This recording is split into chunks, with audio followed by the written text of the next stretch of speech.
Bahujan Samaj party के मुंबई अध्यक्ष पंकज जाधव ने मुंबई में एक प्रेस वार्ता के माध्यम से दादर स्थित इंदू मिल परिसर में बन रहे बाबा साहेब अम्बेडकर जी की स्मारक में मूर्ति की बनावट एवं अनेक प्रकार की त्रुटियों को लेकर के बहुजन समाज पार्टी के तरफ से आपत्ति जताई है। वहीं दूसरी तरफ पहलगाम आतंकी हमला एवं मुंबई महानगर पालिका के आगामी चुनाव को लेकर के भी बसपा की क्या भूमिका है, वह अपनी बात मीडिया के माध्यम से आम लोगों के बीच साझा किया है। पहले तो मैं अपने भारतीय सैनिकों के बारे में अगर बोलने जाऊं तो मुझे बहुत फक्र है, बहुत अभिमान है। और भारत जिस तरह से भारतीय पूरे सैन्य बल जिस तरह से पाकिस्तान में घुस के इस आतंकवादियों के अड्डों को उड़ा रहे, तो ये बहुत फक्र की बात है और मुझे इसका अभिमान है। और दूसरी तरफ मैं ये भी बोलना चाहूँगा कि जिस तरह से हम सैनिकों का मनोबल भी बढ़ा रहे हैं और सैनिकों के कामगिरी के ऊपर हम लोग जिस तरह से अपना गर्व महसूस कर रहे हैं, दूसरी तरफ इस सिचुएशन को लाने के लिए हम उतना ही ज़्यादा हमारे भारत सरकार को कोस भी रहे, क्योंकि जब पहलगाम में आतंकवादी आए और हमारे यहाँ के लोगों को मार के गए और मारने के बावजूद भी वहाँ से उनको पकड़ा नहीं गया या उनके ऊपर कुछ ठोस कार्रवाई नहीं की गई या उनको मारना चाहिए था, लेकिन उसमें से आज तक कोई भी मिला नहीं है। बावजूद उसके आतंकवादी ठिकानों पे उड़ाना, और वो भी 2008 में जो आतंकी हमला हुआ, 2011 में जो हुआ, और जिस तरह से आतंकवादी हमले हुए, जिन जिन आतंकवादी संगठनों ने ये सब किया, उनके अड्डे को अभी उड़ाया जा रहा है। तो ये चीज़ अगर 10 साल पहले से, जब 10-12 साल से आप मोदी सरकार अगर यहाँ पर थी, तो ये 10-12 साल पहले अगर कर दे तो ये नौबत नहीं आती। आज जब आप घुस के मारने के और जो ठिकानों को उड़ा रहे हो, यही चीज़ अगर पिछले 10 सालों के अंदर आज की होती तो ये जो अभी जाने गई, आज जब आप ऑपरेशन सिंदूर नाम से आप चला रहे हो, तो यहाँ पर हमारी जो बहनों का सिंदूर जो मिट गया, वो आज मिटता नहीं अगर इनको पहले उड़ा देते तो। क्योंकि हमारी सेना पे हमको पूरा भरोसा है, हमारी सेना जब चाहे तभी इनको उड़ा सकती थी, लेकिन आपने 10 साल तक इनको रोके के रखा। तो आप ये जो बहनों का हमारे सिंदूर उजड़ा है, इसके जिम्मेदार आप हो, भारत सरकार है। और आज आप ऑपरेशन सिंदूर के नाम पे जो मलम पट्टी करना चाहते हो भारतीय सैन्य के बलबूते पे, तो ये मत करो। सरकार ने इसका कोई श्रेय नहीं लेना चाहिए, ये मेरी भूमिका है। और भारतीय सैन्य की जो कामगिरी, इस पे पूरा देश फक्र करता है और हम भी अपनी सेना के ऊपर अभिमान और अपना गर्व महसूस करते हैं। जिस तरह से अभी चलाया गया था कि जितने पाकिस्तान अपने भारत में है उन्हें पाकिस्तान जाना चाहिए, पर इतनी बड़ी संख्या में भारत में पाकिस्तानी क्यों, ये सबसे बड़ा सवाल। देखो, भारत में पहली बात कोई पाकिस्तानी ऐसा ये नहीं है कि एक देश के लोग दूसरे देश में बिजनेस और इस सिलसिले में जाते रहते। दोनों देशों की एक ट्रीटी होती है, दोनों देशों का एक करार होता है, एक साझा करार होता है, उसके तहत एक देश के लोग दूसरे देश में जाते रहते।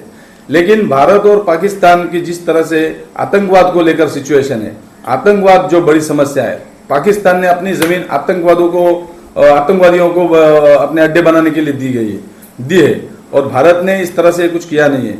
और भारत में रहने वाले मुस्लिम लोग, वो तो यहीं के लोग हैं, तो उनको पाकिस्तान में कोई जाने का सवाल नहीं बनता। लेकिन भारत में जो पाकिस्तानी बड़ी संख्या में आए, ये तो भारत के लोगों ने परमिशन, भारत सरकार ने उनको परमिशन दी है, तभी तो आए।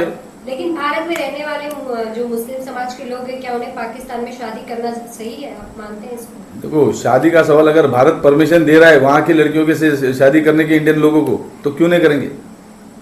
और वैसे भी आप देखते हो, वैसी बहुत सारी शादियां हो चुकी है, बहुत से। आप क्या मानते हो, होना चाहिए या फिर इसे बंद करना चाहिए? नहीं, मेरा तो सीधा और स्पष्ट इस पे अपना मैं मत रखूंगा कि जिस देश के साथ में हम दुश्मनी करते तो उसके साथ में कोई संबंध रखना ही नहीं चाहिए। उसके साथ में जब इतने लेवल पे अगर जो वहां पर आतंकवादियों को पाल पोस रहे और उन आतंकवादियों को हमारे देश पे छोड़ रहे और हमारे यहाँ पर हमारे लोगों की हत्या की जाती है, तो ऐसे लोगों के साथ में हमको रिश्ता बनाने की जरूरत ही नहीं। वो सिर्फ हमारे मोदी जी। बाबा साहब अम्बेडकर की मूर्ति में त्रुटि की बात कही जा रही है, आप क्या इस त्रुटि को कैसे देखते हैं और क्या लगता है उसे सही करने के लिए आपकी क्या मांग है? ये बहुत बड़ा सवाल आपने किया है, क्योंकि बाबा साहब अम्बेडकर ये सिर्फ नाम नहीं है, ये हमारी जिंदगी है, हमारे सांस है, जो भी कुछ है, बाबा साहब के सिवा हमारा कुछ है नहीं यहाँ पे। अगर बाबा साहब नहीं होते तो हम ही नहीं होते।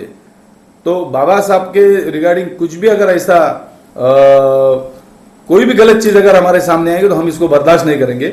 मुंबई के इंदू मिल की जगह पर जो बाबा साहब का सबसे बड़ा स्मारक बनाया जा रहा है, और स्मारक पे बाबा साहब की मूर्ति लगाने, बाबा साहब का बहुत बड़ा पुतला वहां पर बिठाया जा रहा है।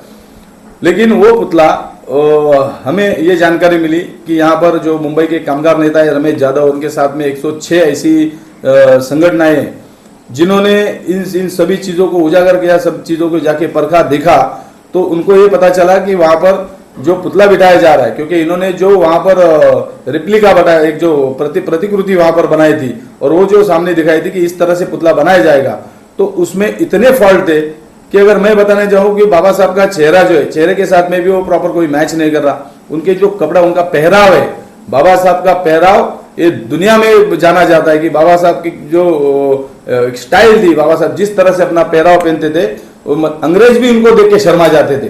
तो इस तरह से उनका एक पहराव था।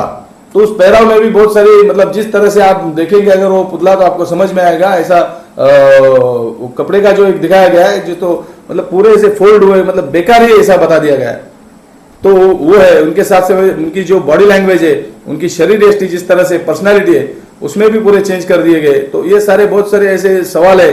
सदोष पुतला है ये, तो उसको हमने रिक्वेस्ट किए महाराष्ट्र सरकार को कि ये इसके बारे में आप जो भी है ज्ञापन ले, प्रॉपर तरीके से देखे। अगर ये नहीं आपने देखा और उसी तरह से वही पुतला हो, अगर वैसा ही उसी तरह से पुतला बिठाया गया, तो हम कभी भी वो होने नहीं देंगे, क्योंकि बाबा साहब के पुतले के साथ में जरा भी छेड़छाड़ हम बर्दाश्त नहीं करेंगे।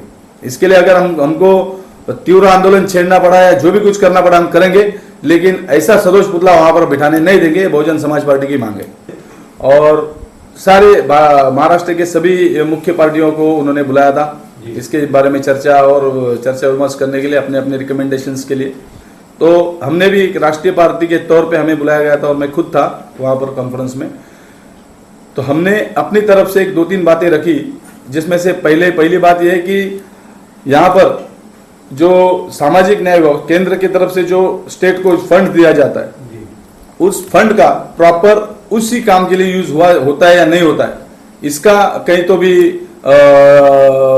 देखना चाहिए सेंट्रल गवर्नमेंट ने कि प्रॉपर वो फंड उसको यूज हो रहा है। जैसा फॉर एग्जांपल मैंने बताया कि सामाजिक न्याय विभाग का पैसा ये यहाँ के सामाजिक परिवर्तन के लिए, दबे कुचले लोगों को, दलित, शोषित, आदिवासी, इन लोगों के लिए उनको प्रोविजन किया जाता है और ये संविधान के तहत की जाती है।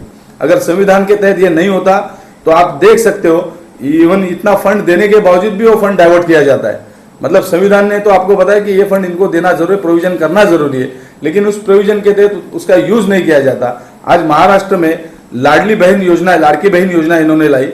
कॉर्पोरेट अपना इलेक्शन, महाराष्ट्र में इलेक्शन के जस्ट 1-2 महीना पहले इन्होंने ये स्कीम लाई थी, 2-4 महीना, ताकि यहाँ की महिलाओं को अट्रैक्ट कर सके और उनका वोट पा सके।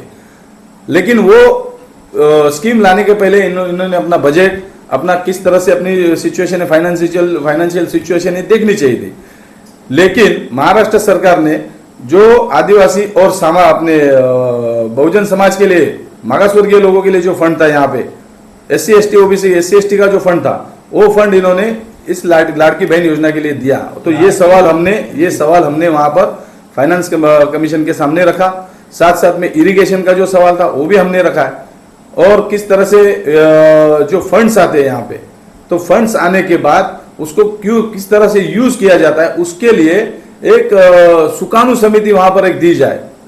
इस तरह से हमने वहां पर एक अपनी डिमांड रखी थी और कमीशन ने इसको बहुत अच्छी तरह से हमारे रिकमेंडेशन को स्वीकार किया। लाड़की बहन योजना से जो खर्च हो रहे हैं उसके ऊपर से आपको क्या ऐसा लग रहा है कि बहुजन समाज के समुदाय के साथ अन्याय किया जा रहा है? घोर अन्याय किया जा रहा है। सिर्फ अन्याय नहीं किया जा रहा है, घोर अन्याय किया जा रहा है। क्योंकि सामाजिक परिवर्तन, सामाजिक न्याय नहीं है, सामाजिक परिवर्तन समझते हैं हम इसको। अगर सामाजिक परिवर्तन अगर चाहते हो तो उस समाज को उसका हक देना जरूरी है। ये तो सीधा सीधा उनके हक को आपने एक तरह से हटा ही दिया, एक तरह से हक को ही दबा दिया, एक तरह से उनके ऊपर ये पूरी तरह से अन्याय है। मैं चाहूंगा कि महाराष्ट्र सरकार के ऊपर इस तरह से एट्रोसिटी की केस दर्ज होनी चाहिए और हम इसके ऊपर पूरे महाराष्ट्र में आंदोलन छेड़ेंगे। जिस तरह से कोर्ट ने अब 4 महीने में BMC इलेक्शन की बात कही है, BMC इलेक्शन को लेकर BSP की कैसी तैयारी और क्या रोल होगा इसका? BSP ये सब अंडरग्राउंड काम करती है, आपको सभी को पता होगा। हम शो शाइनिंग नहीं करते। जिस तरह से बीजेपी और इस तरह से लोग जिस तरह से मीडिया और इसका इस्तेमाल करके वैसा हम नहीं करते। हमारा काम बहुत अच्छी तरह से चल रहा है। आने वाले चुनाव में आपको समझ में आ जाएगा। इस बार तो कंफर्म है कि महानगर पालिका में, म्युनिसिपल कॉरपोरेशन में नीला झंडा आपको चमकते दिखेगा और हाथी ये सारे बंधन तोड़ के वहां पर घुसने वाला है। क्या किसी के साथ गठबंधन में चुनाव लड़ेगी या अकेले सभी सीटों पे होगी बीएसपी? अब तक तो ऐसा कोई गठबंधन का कोई चर्चा नहीं हुआ, बात नहीं आई सामने। हालांकि हमारा इतिहास रह चुका है कि हम कभी किसी के साथ में चुनाव में गठबंधन नहीं करते, तो शायद इस बार भी चुनाव में कोई गठबंधन के संकेत तो नहीं है। लेकिन बावजूद अगर वहां से बहन जी ने हमारे जो सुप्रीम लीडर है बहन कुमारी मायावती जी, इनके यहाँ से अगर कुछ संकेत आए तो हम बता सकें, लेकिन फिलहाल तो ऐसा कुछ नहीं है। राज्य में पानी की समस्या है, बराबर, इसके ऊपर कई कारक सम्मिलित है। तो मुख्य रूप से पानी की कमी और प्रदूषण और जल संसाधनों का खराब प्रबंधन शामिल है। इसके ऊपर आप क्या कहना चाहेंगे? ये सवाल हमने कल भी जो फाइनेंस कमीशन आया था इसके सामने हमने ही सिर्फ सवाल उठाया था ये, क्योंकि यहाँ पर पानी की समस्या बहुत है। सिर्फ मुंबई में नहीं, मराठवाड़ा विदर्भ उस तरफ जाएंगे तो और भी सबसे ज्यादा समस्या है। कोकण जैसा कोकण एरिया है, वहां पर भी पानी की बहुत समस्या है। इसलिए सूखे दिनों में आ जाती है, जैसे अप्रैल मई के टाइम वहां पर बहुत पानी की समस्या होती है। तो हमने फाइनेंस कमीशन को सुझाव किया था कि जितने इरिगेशन के प्रोजेक्ट्स चल रहे, जिनके ऊपर काम चल रहे, तो ऐसे प्रोजेक्ट जो 80-90% कंप्लीट हुए प्रोजेक्ट्स, उनको और भी जितना फंड है उतना तुरंत के तुरंत फंड दिया जाए और हो सके उतना जल्दी वो इरिगेशन के जितने भी प्रोजेक्ट्स है उतने कंप्लीट किया जाए और पानी की सारी समस्या उससे बहुत सारी दूर हो सकती है। उसी तरह शहरी भाग जो है, यहीं पर यहाँ पर भी पानी की चोरियां होती है, कहीं पर बहुत सारा पानी का मिसयूज किया जाता है। उसके ऊपर किसी का भी बंधन नहीं है। आज 2-3 साल से यहाँ पर म्युनिसिपल कॉरपोरेशन के कोई चुनाव नहीं हुए, लेकिन इतने सालों में भी पानी का किस तरह से डिस्ट्रीब्यूशन होना चाहिए, पानी का प्रॉपर उसका डिस्ट्रीब्यूशन होना चाहिए, हर जगह हर एक को पानी प्रॉपर मिलना चाहिए, लेकिन पानी की चोरी यहाँ पर बहुत बड़ी लेवल पे हो रही है और इसको कोई भी प्रशासन रोक नहीं पा रहा है। ये भी बहुत बड़ी गंभीर समस्या है। इसी की वजह से हमको और भी समस्याओं को फेस करना पड़ रहा है। संचालन समिति का गठन किया जाना चाहिए जो केंद्र सरकार द्वारा महाराष्ट्र में उपलब्ध कराई गई धनराशि का पूर्ण उपयोग कहाँ हो रहा है वो जानकारी। यही मैंने अभी पहले बताया ना कि हमने फाइनेंस कमीशन को रिकमेंड किया कि जितना भी आपके यहाँ से फंड आता है उस फंड का प्रॉपर यूज होना चाहिए। वो फंड वहां पर यूज हुआ कि नहीं हुआ ये कौन देखेगा, क्योंकि ये पहली बार नहीं, इसके पहले भी महाराष्ट्र गवर्नमेंट ने 7,000 करोड़ का फंड इन्होंने लाड़की बहन को दे दिया हुआ। तो अगर लाड़की बहन को देना है तो तुमको सिर्फ यही मिल रहा है क्या? तो ये कहीं ना कहीं बहुत जरूरी है। हमने इसके ऊपर बोला है कि ये कोई तो भी इधर मॉनिटरिंग यहाँ पर रखनी जरूरी है। जनगणना के लिए भाजपा ने कहा है और जाति जनगणना में कांग्रेस क्रेडिट ले रही है, लेकिन इसमें बीएसपी कैसे है और किसके साथ?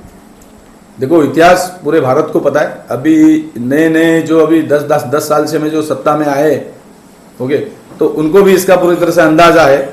तो हम आपके माध्यम से सभी महाराष्ट्र के और देश की जनता को हम ये बताना चाहते कि जातिगत जनगणना ये बहुजन समाज पार्टी का पिछले 40 साल से ये इश्यू हमने उठाया था। पार्लियामेंट में इसको बड़ी ताकत से हमने रेस किया था। बहुत बड़े पैमाने पे इसकी मांग की गई थी, पूरे देश में इसकी मांग उठाई गई थी और हमने बहुजन समाज पार्टी ने मुख्यतः ये मांग उठाई थी और 40 साल से हम इसका फॉलोअप करें। 40 साल से इस मांग को हमने बनाए रखी और सरकार पे उतना प्रेशर बनाए रखा।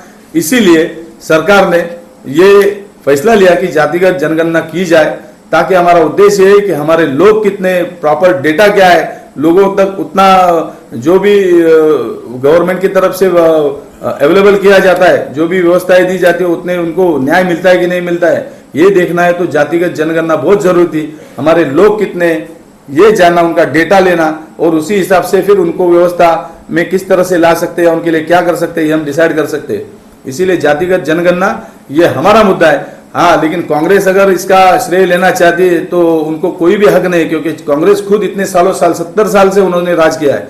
पिछले 40 साल में तो समझो ये 10 साल अगर छोड़े तो पिछले 30 साल तो वो राज में ही थे। कांग्रेस सरकार रहते हुए मांग की गई थी, लेकिन उन्होंने कभी इसको पूरा नहीं किया। लेकिन अभी कांग्रेस इसका श्रेय लेना चाहती है, तो मुझे नहीं लगता कांग्रेस को इसका श्रेय मिलेगा, क्योंकि हमारे देश की जनता, बहुजन समाज बहुत अच्छी तरह से जानता है कि ये बहुजन समाज की मांग है करके।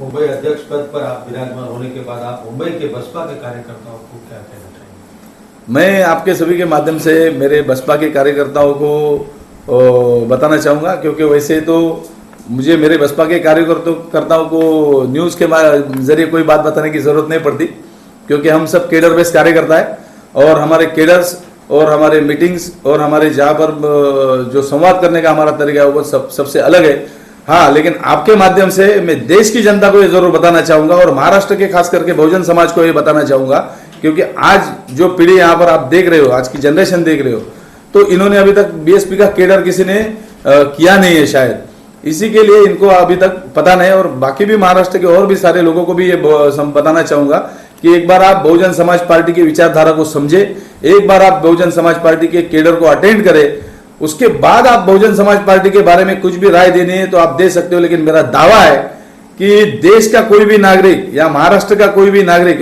मेरे मुंबई का कोई भी नागरिक, मैं तो मुंबई के लिए आह्वान करूंगा कि मुंबई में आपने बीजेपी को देखा, यानी राष्ट्रवाद को देखा, किस तरह से राष्ट्रवाद के नाम पे आज चल रहे आप देख रहे हो। जिन्होंने भारत के संविधान को नहीं माना, जिन्होंने भारत के तिरंगे को नहीं माना, जिन्होंने भारत छोड़ो आंदोलन में अंग्रेजों को साथ दिया, वो बीजेपी आरएसएस आज देशभक्ति का सर्टिफिकेट बांट रहे, तो इनका राष्ट्रवाद पोकल है, ऐसा मेरा मानना है। तो इनके राष्ट्रवाद को आपने देखा, और आज जो सिचुएशन चल रही है वो सिचुएशन में तो आपको बताऊं, ये सरकार, बीजेपी की सरकार देश को बर्बाद करके छोड़ेगी। तो ऐसी गवर्नमेंट का राष्ट्र, ऐसे बीजेपी और आरएसएस का राष्ट्रवाद आपने देखा, 70 साल से गांधीवाद को आपने देखा, तो आपने सारी चीजें देख चुके। गांधीवाद के रहते भी कुछ हुआ नहीं है, गांधीवाद में भी देश की तरक्की नहीं हुई। तो अभी देश के सामने बहुजन समाज पार्टी का बहुत बड़ा ऑप्शन है। पूरे मुंबई के जनता को मैं बताऊंगा, एक बार बहुजन समाज पार्टी को आप समझो, उनकी विचारधारा को समझो, उनके केडर को अटेंड करो। मुझे नहीं लगता ये केडर अटेंड करने के बाद, बहुजन समाज पार्टी की विचारधारा को और काम करने के तरीकों को देखने के बाद आपको जिंदगी में कोई पार्टी की विचारधारा की जरूरत नहीं पड़ेगी, क्योंकि देश के सामने अभी सिर्फ अंबेडकरवाद के सिवा कोई ऑप्शन नहीं है। क्योंकि अंबेडकरवाद मतलब ही संविधान है, और संविधान का मतलब ही देश है। अगर संविधान के ऊपर चलने वाला कोई सरकार यहाँ पर बना सकता है तो वो सिर्फ और सिर्फ बाबा साहब के विचारधारा पे चलने वाला समाज ही बना सकता है। तो इसीलिए हम इसी चीज को लेके मुंबई के हर एक घर घर में, हर एक नागरिक के पास जाएंगे। हाँ, हमारा जाने का तरीका ये बाकी पार्टियों के जैसा नहीं है। हम 1 to 1 मीटिंग करते, ना बिकने वाला समाज को हम बनाते, 1 to 1 कार्यकर्ता हम तैयार करते। इसके लिए वक्त तो लगेगा, लेकिन जब ये सारे कार्यकर्ता तैयार हो जाएंगे और मुंबई और महाराष्ट्र के अगर लोग तैयार हो जाएंगे ना, उसके बाद जिंदगी में कभी इनको कोई पार्टी का ऑप्शन नहीं होगा। आप ये देखोगे जिस दिन हम सत्ता में आएंगे तो ये सारी पार्टियां डब्बा पार्टी बन जाएगी, ध्यान में रखिए। क्या बताओ कि घर वापसी हुई है? हाँ, बहुत बड़े पैमाने पे, क्योंकि मैं अभी मुंबई अध्यक्ष का चार्ज लेके अभी फिलहाल 1 महीना ही हुआ है मुझे, और 1 महीने में मैंने देखा कि जितने पिछले 20 साल से, जो 20-30 साल से कार्यरत हमारे कार्यकर्ता थे, मैंने फेसबुक पे भी सारी पोस्ट किए हुए, जिनकी उम्र भी हो चुकी, ऐसे हमारे बुजुर्ग भी कार्यकर्ता थे जिन्होंने इतने सालों साल यहाँ पर बीएसपी को यहाँ पर बनाया, बीएसपी का साथ दिया, बीएसपी के केडर को मजबूत किया। ऐसे हमारे साथी जो शांत हुए थे वो सभी के सभी हमारे पास अभी आने लगे। साथ साथ में जो दूसरी पार्टियों में गए थे हमारे बीएसपी के लोग, क्योंकि बीएसपी का कार्यकर्ता ऐसा है ना, वो अलग ही कार्यकर्ता, वो कहाँ पर फिट नहीं होता, वो कोई भी पार्टी में वो फिट नहीं हो सकता, क्योंकि हमारी विचारधारा इतनी जबरदस्त विचारधारा है। तो 100% बाबा साहब के विचारों पे चलने वाली पार्टी, तो हमारा कार्यकर्ता दूसरे कोई पार्टी में फिट नहीं हो सकता। हाँ, जो चमचागिरी करने वाले वो अपना काम करते रहते, लेकिन हमारे सच्चे कार्यकर्ता वो किसी में फिट नहीं होते। तो अभी महीने भर से सबकी घर वापसी चालू है, साथ साथ में युवाओं की बहुत संख्या में अभी पक्ष प्रवेश हमारा चालू है, बहुत से लोग जुड़ रहे। हाँ, इसके हम लोग खाली मार्केटिंग नहीं करते, ये बात है। लेकिन सवाल है हमारा, क्या महानगर पालिका के इलेक्शन में आपका कुछ अहम रोल रहेगा, आप नगर सेवक के लिए? देखो, अभी महानगर पालिका का इलेक्शन अभी डिक्लेयर, अभी एक सुप्रीम कोर्ट ने भी बताया कि 4 हफ्ते में यहाँ पर नोटिफिकेशन लाना चाहिए और 4 महीने के अंदर यहाँ पर इलेक्शन को खत्म करना है, इलेक्शन वगैरह प्रोसेस करके खत्म करो। तो उस तरह से हमारी म्यूनसिपल कॉर्पोरेशन के लिए तैयारियां चल रही, जोरदार तैयारियां चल रही, और हो सके अगर मुझे ऊपर से आदेश मिला तो मैं भी जरूर चुनाव लड़ूंगा, सवाल ही नहीं, और चाहूंगा कि मैं भी नगर सेवक बनूं। लेकिन उससे भी ज़्यादा ये जरूरी है कि हमारे यहाँ से, पूरे मुंबई से ज़्यादा नगर सेवक हम कैसे वहाँ पर भेजें। इस बार मुंबई में आप देखोगे, आपकी पहली प्रेस कॉन्फ्रेंस है, आपको मैं दावे के साथ बोलता हूँ कि म्यूनसिपल कॉर्पोरेशन में इस बार आपको हाथी वहाँ पर दिखाई देगा।